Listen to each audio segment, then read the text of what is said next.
através da qual o publicitário Marcos Valério cita o ex-presidente Lula como um dos mandantes do assassinato do prefeito Celso Daniel. Dá uma resumida pra gente dessa matéria, Vini. Pois é, Edgar, o Marcos Valério, que desde que ele foi preso pelo caso do esquema aí do Mensalão, ele sempre cogitou falar um pouco mais sobre essa história, mas nunca trouxe tanta substância, né? Nunca conseguiu sustentar com tantos materiais assim este caso envolvendo um suposto envolvimento aí da cúpula petista com a morte do ex-prefeito de Santo André, Celso Daniel, executado a tiros em 2002. Agora, o Marcos Valério, que foi ali o empresário envolvido em todo aquele esquema do Mensalão, dos desvios públicos, da compra dos parlamentares, ele deu uma declaração, aí, um depoimento mais recente ao Ministério Público de São Paulo, Edgar, detalhando um pouco mais sobre o que ele sabe. Então ele diz que na época, em 2004, ou seja, 2 anos após a morte do Celso Daniel, o Gilberto Carvalho, que era ali o chefe de gabinete do PT, o chamou para uma reunião porque a cúpula petista, Lula, José Dirceu, estava sendo ameaçada pelo empresário de Santo André também, Ronan Maria Pinto, que estava ameaçando denunciá-los, né, sobre este envolvimento na morte de Celso Daniel. E estava exigindo ali dinheiro. Né, o Ronan Maria Pinto também, que está preso hoje, envolvido em casos de corrupção, casos de propina lá também em Santo André. O Marcos Valério tomou conhecimento da história. Depois de sair dessa reunião com o Gilberto Carvalho, ele até avisou o José Dirceu também sobre o que ele tinha ouvido, e o José Dirceu teria falado para ele: vá e resolva. O resolver seria, então, comprar o silêncio do Ronan Maria Pinto. Antes ele procura também o João Paulo Cunha, que era o presidente da Câmara, né, também petista, e ele fala que a situação também era bastante grave e que ele teria que resolver isso, e orienta ele a procurar o professor Luizinho, que era um vereador de Santo André, que tinha mais conhecimento desta história toda.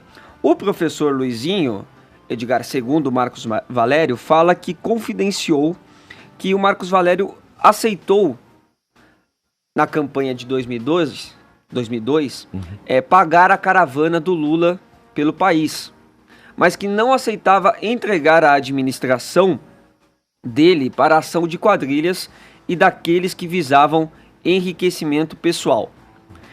Na sequência, ele procura também o Silvio Pereira, que era secretário-geral do PT, que fala para ele que a situação era mais grave do que ele poderia imaginar. E aí, entendendo então esta gravidade, ele se reúne com o Delúbio Soares, tesoureiro do PT, para arrumar ali a forma que eles iam conseguir esse dinheiro para pagar o Ronan Maria Pinto, e esse dinheiro foi conseguido por uma transação ali, uma troca de favores do Banco Sarrim com um acordo com a Petrobras, ou seja, Mensalão e Petrolão se misturando. Por fim, o Valério afirma então neste depoimento que encontrou com o ex-presidente Lula e disse a ele: resolvi, presidente. E o ex-presidente Lula falou: ótimo, graças a Deus. E ele fala que Ronan Maria Pinto, durante a chantagem, declarou que não ia pagar o pato sozinho e ia citar o Lula como o mandante da morte de Celso Daniel.